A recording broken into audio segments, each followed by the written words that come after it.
Saudara, kami memperoleh 2 foto yang diduga sebagai wajah Nurdin Muhammad Top pasca penggerebekan di Solo, Jawa Tengah. Hasil identifikasi forensik cocok 100% dengan identitas Nurdin M. Top. Dengan berhati-hati mencoba melihat kondisi di dalam rumah setelah ledakan dengan daya ledak rendah tadi. Siapa yang ada di dalam, kemudian ada sautan yang menjawab, saya Nurdin, ya. Nurdin saja ya? Iya.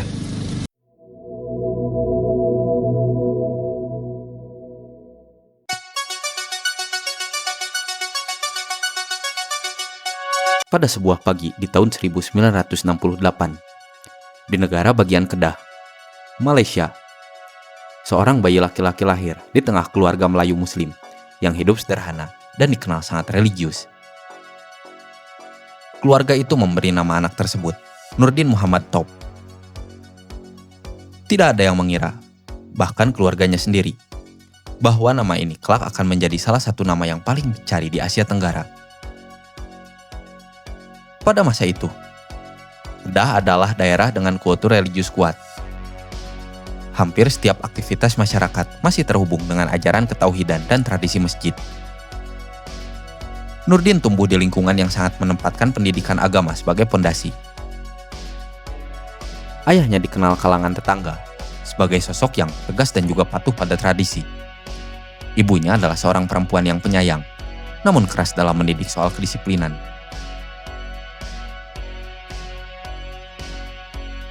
Masa kecil dan masa remajanya dimulai dengan perubahan yang signifikan. Ayahnya mendorong ia untuk mengejar pendidikan tinggi dengan fokus pada agama, karena prestasi akademisnya kuat, terutama dalam mata pelajaran agama, bahasa Arab, dan juga matematika.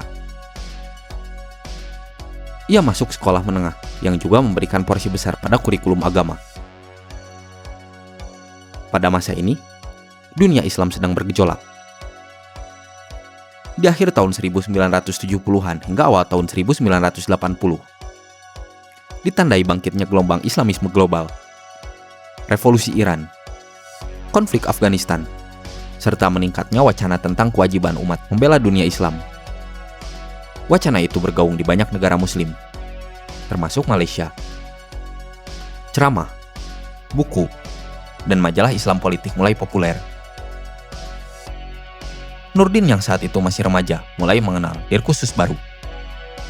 Islam bukan sekedar ajaran ibadah personal, tetapi juga proyek sosial politik.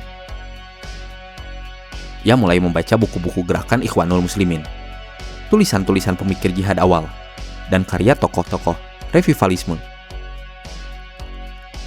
Semua itu ia telan tanpa memiliki pembimbing akademik yang kritis. Dan disinilah bibit interpretasi tunggal tentang kebenaran mulai tumbuh. Namun perjalanan hidupnya tetap berjalan normal pada permukaan. Ia lulus sekolah menengah dengan prestasi yang memuaskan, lalu diterima di Universitas Malaysia dengan program studi ekonomi. Sekilas, jurusan ekonomi terasa kontras dengan minat keagamaannya, tetapi keputusan keluarganya terdengar rasional. Ekonomi lebih menjanjikan masa depan yang profesional. Nurdin pun menurut. Tetapi perkuliahan justru memperkenalkannya pada fase yang paling menentukan dalam hidupnya. Di kampus, ia tidak hanya berinteraksi dengan mata kuliah ekonomi, tetapi juga dengan organisasi mahasiswa Islam, diskusi kampus, dan kelompok kajian ideologi.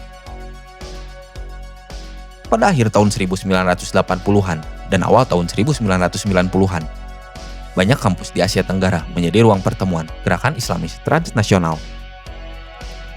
Disinilah ia bertemu dengan orang-orang yang kelak akan mengubah arah hidupnya. Nurdin tidak menjadi aktivis di garis depan, tidak menjadi penceramah yang lantang, dan tidak menjadi agitator. Perannya lebih halus.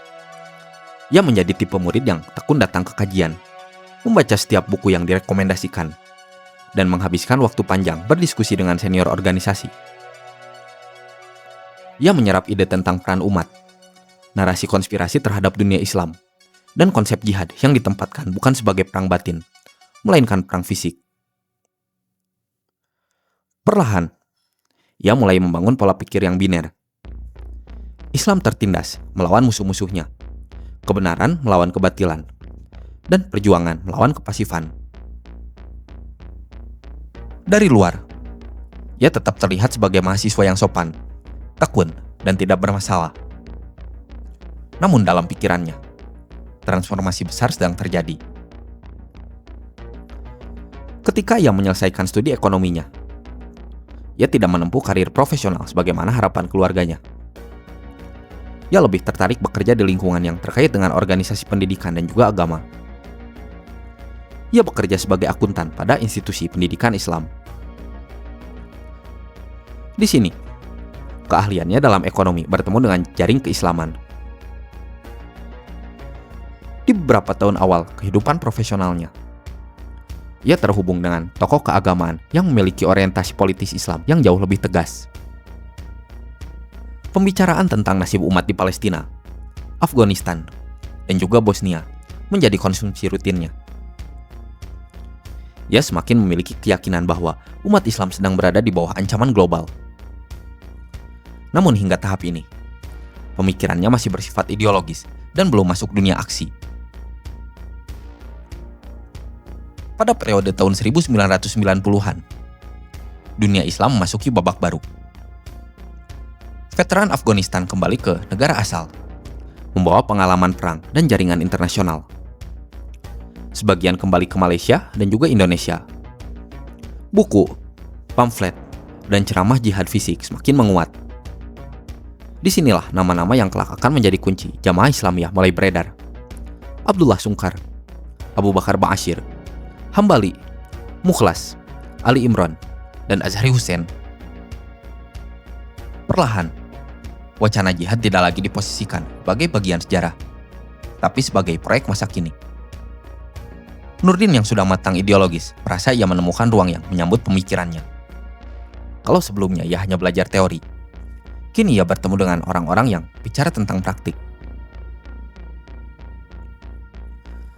Temuan paling menentukan adalah dengan tokoh-tokoh agama Malaysia yang sudah memiliki koneksi ke jaringan transnasional. Pada satu sisi, mereka memandang Nurdin sebagai sosok yang rendah hati dan juga potensial. Di sisi yang lain, latar belakang ekonomi dan kecerdasan analitisnya membuat ia berbeda dari anggota biasa. Dalam banyak organisasi ekstremis, ada kebutuhan bukan hanya pejuang lapangan, tetapi juga seorang pemikir, organisator, dan orang-orang yang paham struktur keuangan. Nurdin mulai diposisikan dalam peran itu, bukan karena ia mencarinya, tetapi karena struktur organisasi membutuhkannya. Pada masa ini pula, ia mulai terhubung dengan sosok Azhari Hussein, yaitu seorang insinyur lulusan luar negeri yang memiliki pengetahuan teknis dan kelak akan menjadi pasangan yang paling mematikan dengannya. Keduanya saling menghormati, memiliki spektrum intelektual yang sama, dan punya kecenderungan memandang perjuangan Islam sebagai proyek rekayasa sosial berbasis perubahan radikal. Masjid menjadi ruang pertemuan, tetapi diskusi mendalam justru terjadi di luar ruang publik. Sebagian besar pembicaraan berlangsung dalam kelompok kecil, melalui kumpulan buku, pertemuan privat, dan perjalanan antar kota. Ketika nama jamaah internasional seperti Jamaah Islamiyah atau JI mulai masuk ke Malaysia, sebagian tokoh lokal menyebutnya sebagai kelanjutan gerakan Islam global.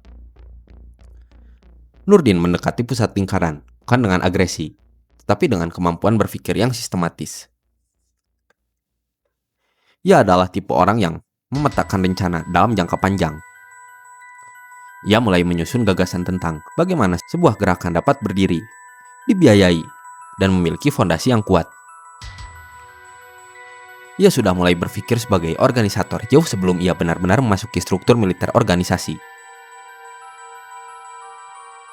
Namun radikalisasi ideologis tidak terjadi dalam satu momen dramatis, tetapi melalui serangkaian legitimasi bertahap.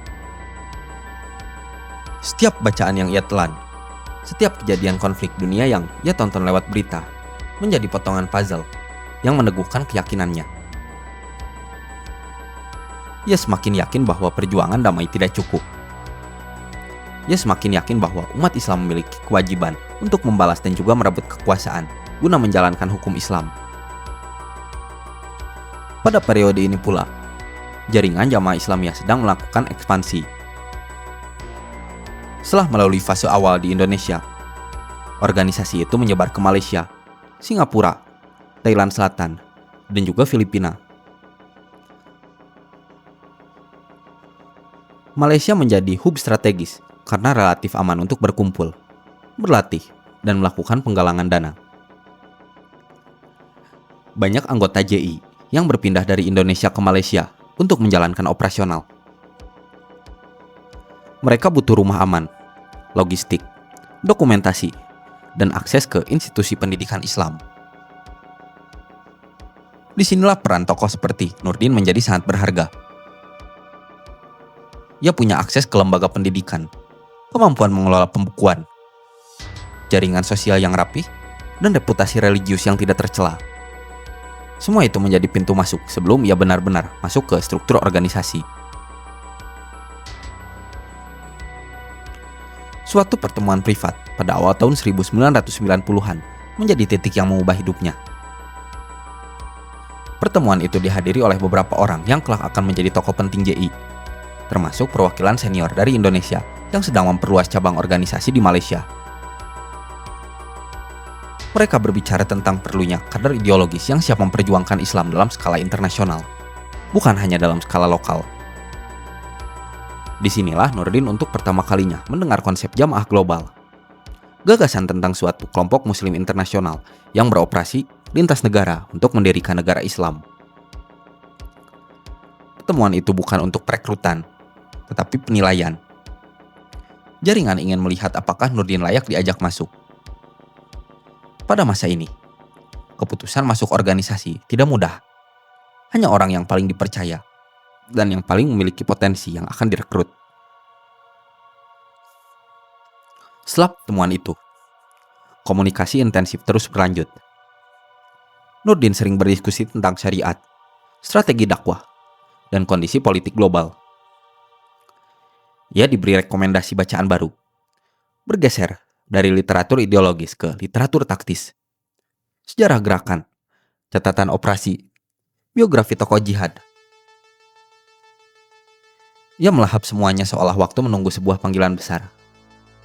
Para tokoh di JI melihatnya sebagai sosok yang matang. Nurdin tidak emosional, tidak sembrono, tidak impulsif. Ia adalah tipe kader yang bisa berpikir secara dingin.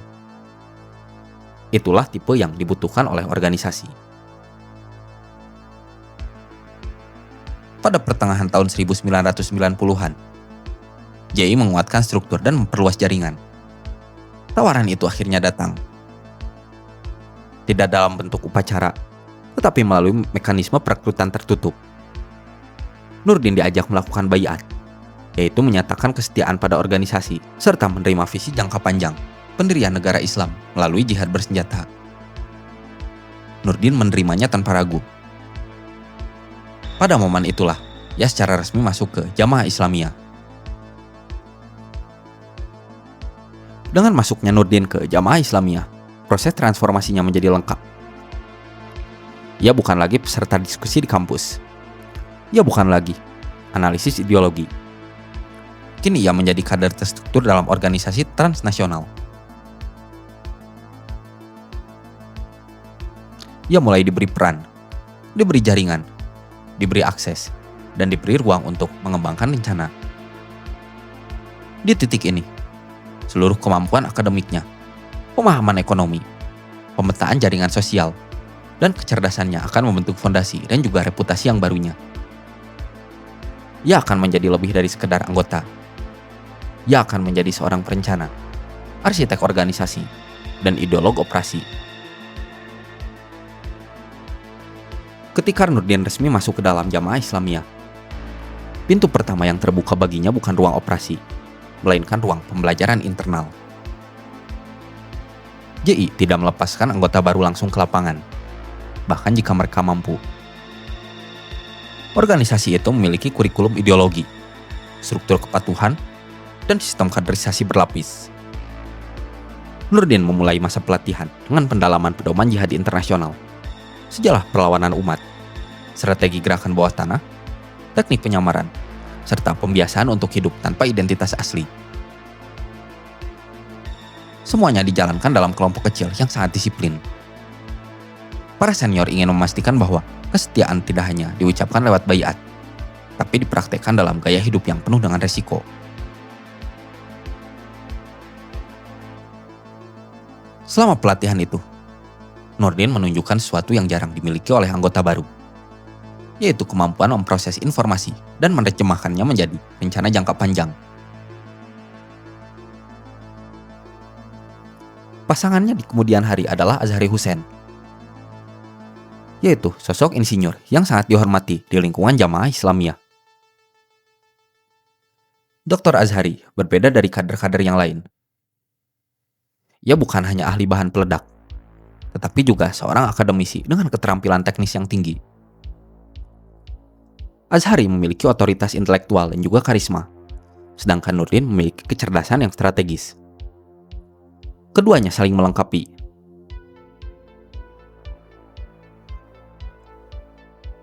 Sebelum terjun ke ranah serangan, Nurdin diberikan tanggung jawab mengelola dana organisasi.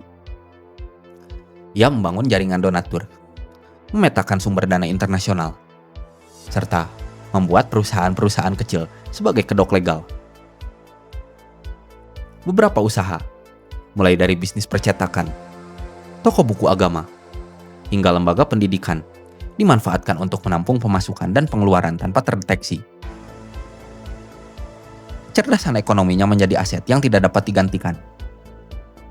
Ia belajar membangun struktur pendanaan rahasia, menyalurkan dana melalui orang-orang terpercaya, hingga mengubah aset menjadi instrumen logistik. Semakin lama, posisinya semakin krusial dan semakin dekat dengan elit pimpinan. Pada akhir tahun 1990-an, tekanan terhadap jaringan Jamaah Islamiyah di Malaysia meningkat. Pemerintah mulai mengamati aktivitas radikal, terutama setelah informasi mengenai veteran Afghanistan tersebar luas. Jamaah Islamiyah harus memperluas operasi ke zona yang lain. Saat itu, intelijen JI melihat Indonesia sebagai titik lemah sistem keamanan regional. Negaranya luas, aparat terpecah pasca krisis politik, dan struktur radikalisme lokal sedang berkembang. Organisasi membutuhkan sosok yang sanggup membangun jaringan baru di Indonesia, merancang operasi, dan sekaligus menyamarkan aktivitas tanpa menarik perhatian. Nurdin menjadi kandidat utama.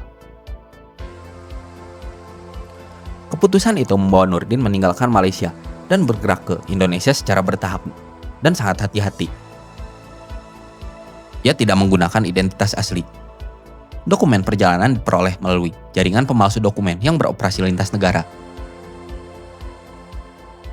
Ia menyewa rumah kecil di beberapa kota berbeda sebelum menetap sementara untuk mengidentifikasi potensi sumber daya lokal.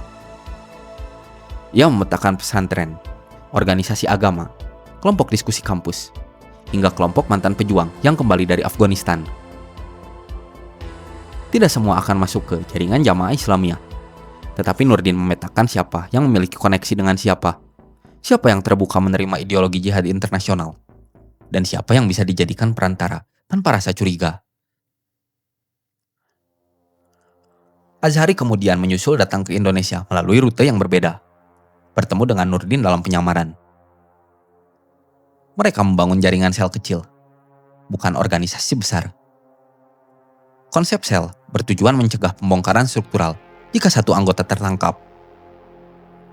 Nurdin mengelola perekrutan, pendanaan, dan juga tempat aman. Sedangkan Azhari berfokus pada pengembangan kemampuan teknis bahan peledak. Keduanya bekerja seperti dua sisi koin. Satu menghubungkan manusia, yang satu menghubungkan perangkat. Pergerakan mereka bertepatan dengan perubahan besar di Indonesia. Tahun 1998 menjadi tahun kejatuhan rezim Orde Baru. Reformasi memunculkan euforia kebebasan politik, termasuk kebebasan berpendapat, kebebasan berserikat, dan pemuda radikal yang melihat momen ini sebagai peluang untuk menyebarkan ideologi. Nurdin tidak menciptakan kondisi itu, tetapi memanfaatkannya. Ia mengikuti arus pertemuan publik, kajian agama, dan forum diskusi terbuka untuk melakukan observasi. Ia tidak tampil ke depan. Ia bekerja di balik layar, mengidentifikasi siapa yang paling mudah masuk ideologi jihad global. Selama periode ini, figur-figur kunci mulai masuk ke dalam orbitnya. Hambali, yaitu pemimpin operasi Jamaah Islamiyah di Asia Tenggara. Kemudian Mukhlas, yang memiliki peran kuat dalam struktur spiritual. Dan Ali Imran, yang dekat dengan pesantren tertentu, tetapi kelak akan menjadi tokoh penting dalam operasi yang besar. Nurdin berdiri di antara mereka bukan sebagai junior, tapi sebagai arsitek sistem. Ia bukan pemimpin spiritual dan juga bukan operator teknis. Ia adalah seorang penghubung, kekuatan yang menyatukan sumber daya organisasi. Keputusan organisasi untuk memulai operasi besar di Indonesia dipengaruhi oleh sebuah peristiwa internasional, yaitu tragedi 11 September pada tahun 2001. Setelah serangan itu, tekanan besar datang ke Afghanistan dan juga jaringan jihad global. Jamaah Islamiyah mengusulkan serangan besar-besaran untuk menunjukkan bahwa jaringan Asia Tenggara juga memiliki kemampuan menghantam kepentingan Barat. Ide itu disambut oleh kelompok garis keras dalam Jamaah Islamiyah. Dalam diskusi internal, ada perdebatan sengit. Sebagian ingin berhenti dan kembali fokus pada pendidikan. Sebagian lain ingin meningkatkan skala serangan. Keputusan kelompok garis keras menang. Dan dalam rapat kecil tertutup itulah, nama Nurdin muncul sebagai figur utama yang dapat merancang operasi di Indonesia. Persiapan operasi besar membutuhkan 3 pilar. Pendanaan, logistik, dan orang yang mau menjalankan. Nurdin mengendalikan semuanya. Dengan jaringan dana yang ia bangun selama bertahun-tahun, ia dapat memindahkan aset ke Indonesia tanpa mengundang kecurigaan. Ia membangun rumah aman, menyewa kendaraan, membeli bahan kimia, serta memetakan titik serangan. Ia bahkan mengatur agar sebagian dana mengalir melalui usaha-usaha legal sehingga tidak tampak sebagai transfer berbahaya. Setiap pergerakan tidak pernah dilakukan oleh orang yang sama 2 kali. Setiap transaksi dilakukan melalui perantara yang berbeda. Yang membuat sistem sulit dilacak, bahkan oleh orang dalam.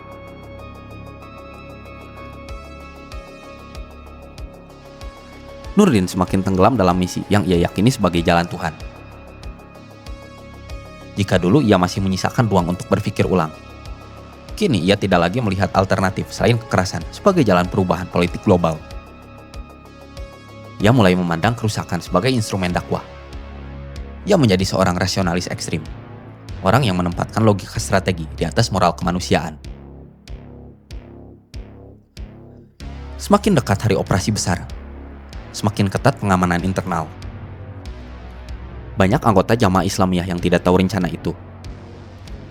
Bahkan sebagian petinggi organisasi tidak mengetahui detailnya. Serangan besar yang akan terjadi adalah hasil koordinasi segelintir orang. Hambali, Azhari, Nurdin, Mukhlas, dan beberapa operator lapangan. Masing-masing punya peran yang jelas. Nurdin bertanggung jawab membangun jaring pengaman agar operasi tetap berjalan bahkan jika salah satu elemen gagal. Salah satu ciri paling khas dari gaya Nurdin adalah cara ia menyembunyikan aktivitas di ruang publik. Ia sering menghadiri pengajian, tetap berinteraksi sopan dengan masyarakat, bahkan pergi ke warung dan juga pasar seperti orang biasa. Ia memakai sandi bahasa yang lembut dan juga normal di depan umat. Sementara itu, di ruangan tertutup, ia mengatur serangkaian tindakan yang akan mengguncang negara. Kontras antara dua sisi hidupnya menunjukkan bahwa ia bukan pelaku impulsif. Ia adalah perencana. Intelijen Indonesia pada masa itu sebenarnya mulai menangkap pergerakan aneh dari sejumlah orang, tetapi tidak memahami struktur Jamaah Islamiyah secara utuh. Banyak aparat yang masih mengira bahwa kelompok lokal hanya terdiri dari satu jaringan besar, bukan ratusan sel kecil yang berdiri independen, namun terkoordinasi secara strategis. Ketika laporan intelijen masuk, mereka belum mampu menghubungkan titik-titik informasi. Dan Nurdin bekerja di antara celah itu. Pada pertengahan tahun 2002, persiapan semakin matang. Bahan kimia diperoleh melalui pembelian bertahap di berbagai kota berbeda. Kendaraan yang akan dipakai disiapkan secara tidak langsung oleh orang yang tidak tahu tujuan akhir. Nurdin mengawasi semuanya tanpa menyentuh bahan peledak secara fisik. Ia bekerja sebagai otak, bukan tangan. Ia memastikan setiap fase berjalan tanpa interupsi. Jika ada satu bagian sistem yang gagal, ia sudah menyiapkan rencana cadangan. Jika dana diblokir, ada jalur kedua. Jika operator ragu, ada orang lain yang siap mengganti. Ia membangun sistem yang mengandalkan fungsionalitas daripada personifikasi. Ia memastikan bahwa jika satu orang tewas atau tertangkap, mesin operasi tetap berjalan. Beberapa hari sebelum serangan besar terjadi, ia bertemu dengan Dr. Azhari untuk terakhir kalinya sebelum eksekusi. Mereka meninjau skema operasi dan konsekuensinya. Mereka menyepakati bahwa ketika operasi selesai, mereka tidak boleh berada di lokasi yang sama. Ketika malam yang menentukan semakin dekat, operator lapangan mempersiapkan diri. Tidak semua dari mereka mengerti bahwa tindakan mereka akan mengubah sejarah keamanan Indonesia dan citra dunia Islam di mata global. Dalam pikiran mereka, operasi itu adalah bagian dari perang panjang. Dalam pikiran Nurdin, operasi itu adalah bagian dari strategi geopolitik, yaitu membuat negara-negara kuat siaga, menciptakan atmosfer ketidakstabilan, dan menyeret kawasan Asia Tenggara dalam pusaran perang ideologi global.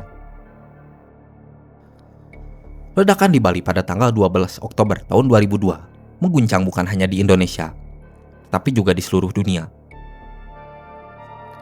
Dalam hitungan jam, media internasional menyebut peristiwa itu sebagai salah satu serangan yang paling mematikan sejak tragedi 11 September di Amerika Serikat.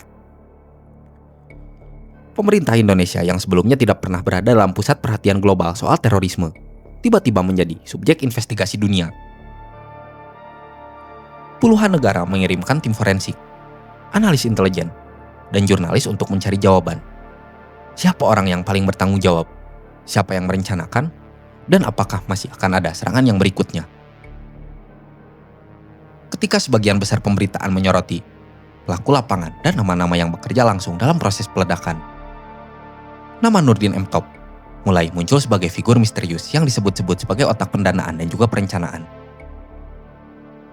Sementara dunia berkabung dan aparat Indonesia sibuk mengumpulkan bukti, Nurdin sudah berada di lokasi yang jauh dari Bali, bergerak melalui rute pelarian yang telah ia siapkan selama berbulan-bulan sebelumnya. Identitas palsu, jaringan pesantren, koneksi simpatisan, dan dukungan sel-sel kecil menjadi pelindung terbaiknya. Ia tidak menonton berita di TV, tetapi mendengarkan laporan operasi lewat pesan berantai yang dikirim secara terselubung. Bagi pemerintah Indonesia, tragedi di Bali menjadikan titik balik penanganan terorisme. Unit khusus anti-teror, Detasemen 88 atau Densus 88 belum dibentuk saat itu. Tetapi investigasi intensif segera dimulai. Ketika para pelaku lapangan seperti Ali Imron, Amrozi, dan Mukhlas mulai ditangkap, pemerintah Indonesia mendapat gambaran struktur Jamaah Islamiyah. Mereka menemukan nama-nama kunci, daftar organisasi, jaringan logistik, dan dokumen rencana operasi. Semua itu mengarah kepada dua nama yang disebut sebagai seorang arsitek, yaitu Nurdin M. Top dan juga Dr. Azhari. Penangkapan para pelaku lapangan seharusnya memandulkan organisasi, tapi pada kenyataan adalah sebaliknya. Jamaah Islamiyah kehilangan eksekutor, tapi tidak kehilangan otak. Nurdin justru semakin bebas karena sebagian besar perhatian aparat tertuju pada pembuktian hukum operasi di Bali.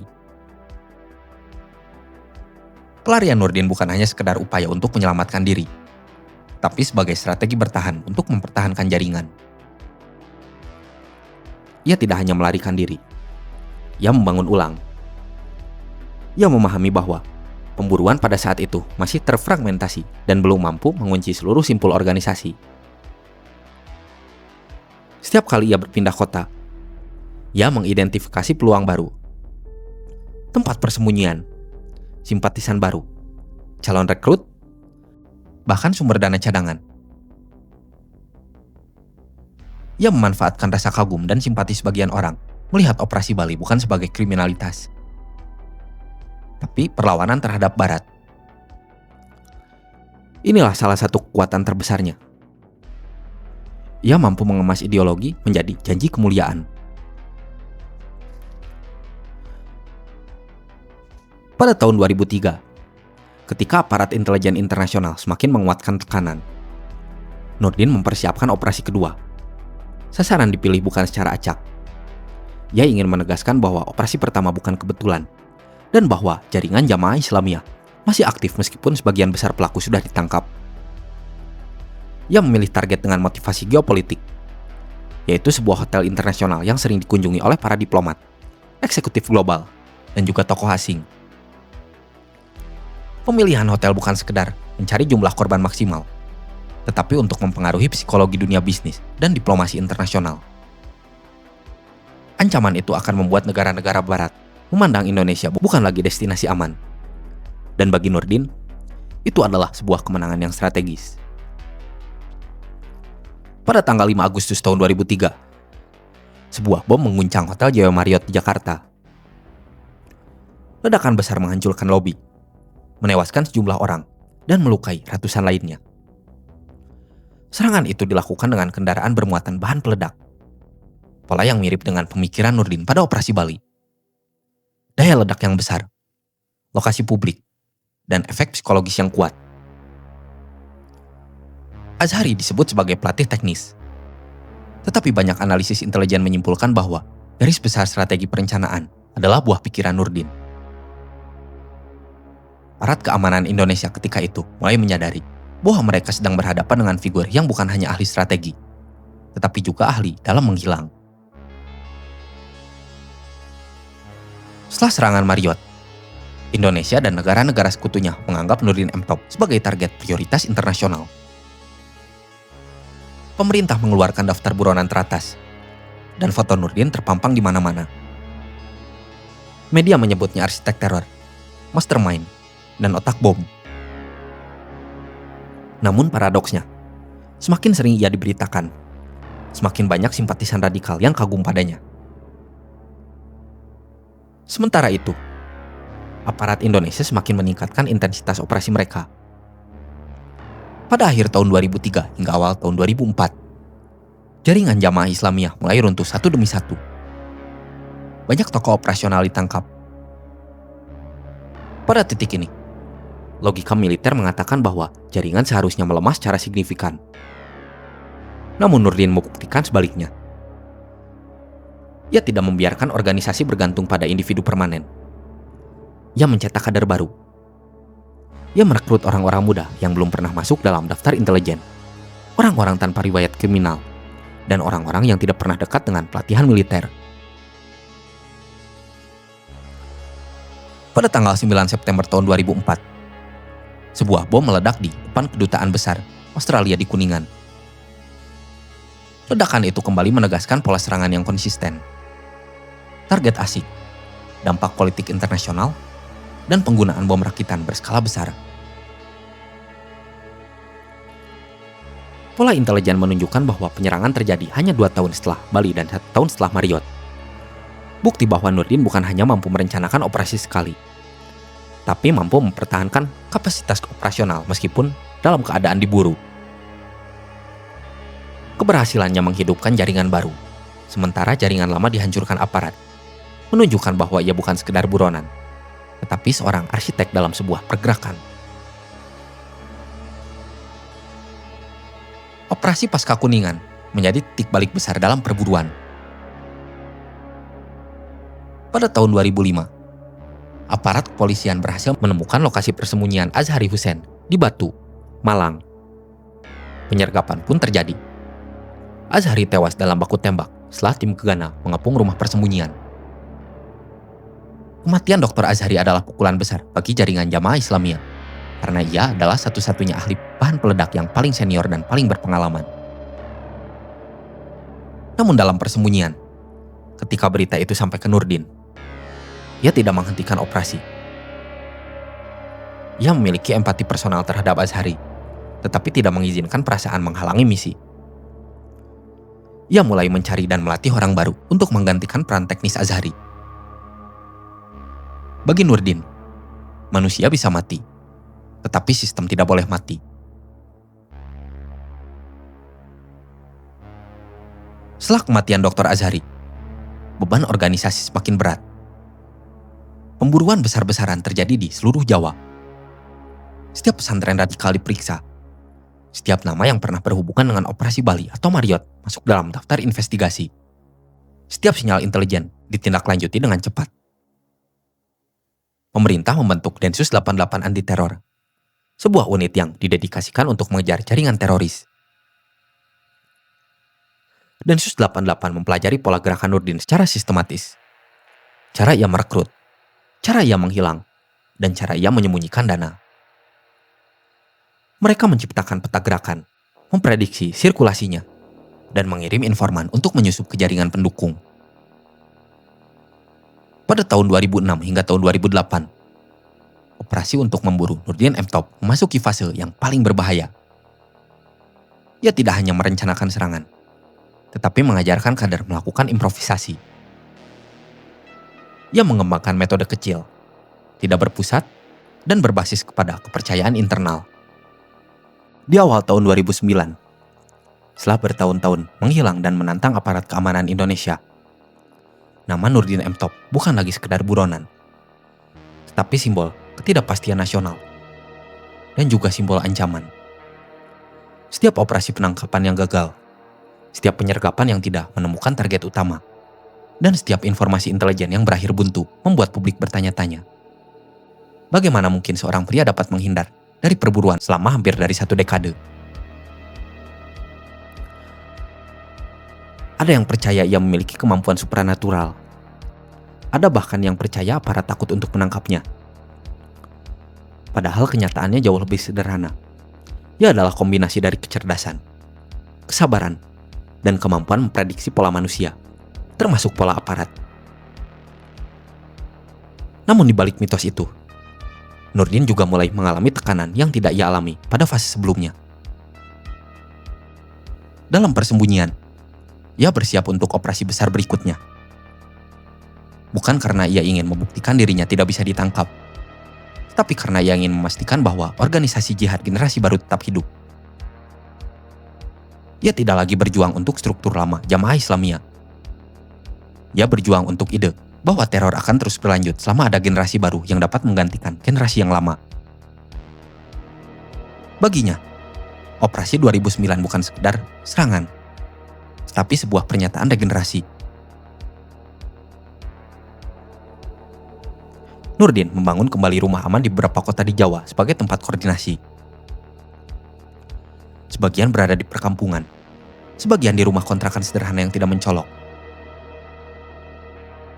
Pada tanggal 17 Juli tahun 2009, 2 ledakan besar mengguncang Jakarta. Sebuah bom meledak di Ritz-Carlton dan juga JW Marriott.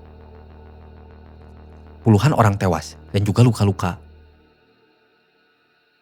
Dunia internasional kembali menatap Indonesia. Pertanyaan terbesar muncul dalam hitungan jam. Bagaimana mungkin, setelah bertahun-tahun pengejaran, otak di balik 2 operasi teror paling besar di Asia Tenggara dapat kembali menyerang? Namun yang muncul di semua laporan intelijen, media, dan pernyataan resmi pemerintah adalah satu: Nurdin Muhammad Top. Dalam fase ini, pemerintah memberikan respon yang sangat cepat. Operasi penangkapan terjadi berkali-kali. Beberapa terduga jaringan ditembak. Beberapa tertangkap secara hidup. Setiap penangkapan membawa potongan informasi baru. Tidak ada satupun informasi yang langsung menunjukkan lokasi persembunyian Nurdin. Tetapi Densus menyusun potongan itu seperti puzzle. Di antara para tersangka yang ditangkap dalam satu operasi besar kemudian, polisi menemukan sebuah dokumen yang berisi rencana pendanaan baru untuk fase operasi selanjutnya. Dalam dokumen itu, nama-nama donatur tercatat. Polisi mulai melacaknya. Salah satu nama mengarah pada seorang yang masih aktif melakukan kontak dengan jaringan. Orang itu mengaku tidak mengenal Nurdin secara langsung. Tapi ia mengenal seorang yang dapat menyediakan bantuan. Jaringan itu berlapis-lapis, tetapi setiap lapisan akhirnya bisa dibuka. Pada Agustus tahun 2009, lokasi persembunyian teridentifikasi di sebuah rumah sewaan sederhana di Dukuh Beji, Kecamatan Mojosongo, Solo. Rumah itu tampak seperti rumah keluarga biasa. Tidak ada tanda mencolok, tapi pola logistik yang masuk keluar rumah itu konsisten. Makanan datang tidak langsung dari pasar, tapi melalui perantara. Kemudian tamu hampir tidak pernah terlihat, tapi kendaraan tertentu datang pada jam tertentu secara teratur. Polisi menunggu waktu yang tepat. Mereka mengumpulkan data, mengonfirmasi identitas orang-orang di dalam rumah, dan memastikan tidak ada warga sipil yang bisa menjadi korban. Pada pagi tanggal 17 September tahun 2009 menjadi momen akhir.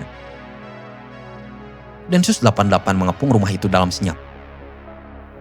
Negosiasi tidak pernah menjadi opsi, karena intelijen meyakini bahwa orang dalam rumah memiliki kemampuan untuk meledakkan diri. Ketika perintah pengepungan diberikan, suara tembakan pecah. Penghuni rumah menolak menyerah. Baku tembak berlangsung dalam waktu yang tidak lama, tetapi cukup untuk menunjukkan mereka siap mati daripada ditangkap.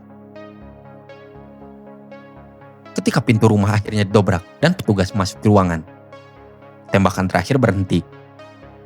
Di dalam salah satu kamar, tubuh seorang pria tergeletak. Wajahnya dikenali oleh aparat meski sudah penuh dengan luka.